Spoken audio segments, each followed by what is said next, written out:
এই জমি চাষ করতে অনেক শ্রমিক লেগে। নাইস কমেন্ট, চলো একটু বলেন দেখে দেখে। মাশাআল্লাহ বোরহান ভাই, মাশাআল্লাহ। Wow beautiful. বোরহান ভাই, আপনার মতো পুরুষই তো সব মেয়েরা বিয়ের জন্য খোঁজে।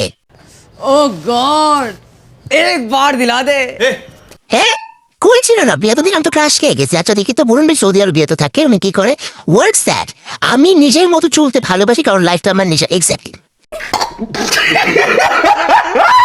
মা বাবার ঋণ কখনোই শোধ হবে না, তোমাদের কষ্ট দিলে কখনোই কেউ জান্নাতে যাবে না। Exactly, I agree. এই ব্যস্ত শহরটা যেমন আছে তেমনই থাকবে, শুধু বদলে যাবে কিছু গল্প আর স্মৃতি। ও মাই গড, বোরহান ভাই কিন্তু কবিও দেখছো। अच्छा ওই বালিকা ভাব নিও না, মা বলেছে তোমার থেকেও কিউট মেয়ে আই লাগবে। তোমরা কে ভাব নিচ্ছো বোরহান ভাইয়ের সাথে?